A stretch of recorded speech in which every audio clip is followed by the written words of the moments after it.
વડોદરામાં હાલ તો ડ્રેનેજની કામગીરી ચાલી રહી છે, પરંતુ આ કામગીરી ગોકળ ગતિએ ચાલી રહી છે, જેને લઈ લોકોમાં રોષ જોવા મળ્યો।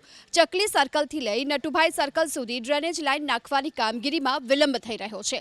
વડોદરામાં પૂર બાદ અંડરગ્રાઉન્ડ ડ્રેનેજ લાઇન બેસી ગઈ। 20 દિવસ પહેલા મહાનગરપાલિકાએ નવી ડ્રેનેજ લાઇન નાખવાની કામગીરી શરૂ કરી, પરંતુ નવી લાઇન નાખવાની કામગીરી ગોકળ ગતિએ ચાલી રહી છે।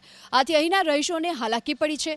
ડ્રેનેજ લાઇનની કામગીરીના કારણે 1 કિલોમીટર સુધીનો રસ્તો બંધ થયો છે, ત્યારે સોસાયટીના રહીશોની સાથોસાથ આસપાસમાં આવેલી દુકાનોના વેપારીઓ પણ પરેશાની ભોગવી રહ્યા છે।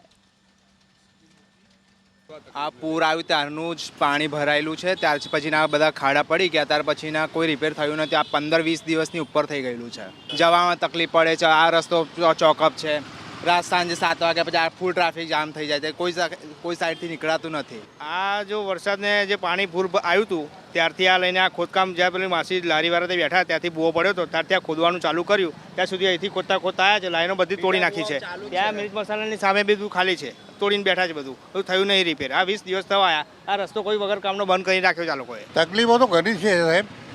આવા કેવું છે કે લોકોને આવવાનું જવાનું બહુ તકલીફ પડે છે, બધાને છોડવાનું તકલીફ પડે છે, એ જ છે। બીજું પૂર આવ્યા પછી રેસકોર્સ સર્કલ વિસ્તારમાં આ જે મેઇન લાઇન છે એમાં અહીંયા ભૂવો પડેલો અને આખી લાઇન બેસી ગયેલી, એટલે એનું કામગીરી ચાલુ કરી। કામગીરી ચાલુ કર્યા બાદ એવું ધ્યાનમાં આવ્યું કે ભાઈ ખાલી જે જગ્યાએ ભૂવો પડ્યો છે એ નહીં, પણ આ આખી લાઇન 35-40 વર્ષ જૂની છે અને આખી ક્ષતિગ્રસ્ત થઈ ગઈ છે। એટલે અહીંયા જ્યાં કામગીરી ચાલે છે ત્યાં આગળ 75 મીટરના વિસ્તારમાં નવી પાઇપલાઇન નાખવાનું તાત્કાલિક નક્કી કર્યું।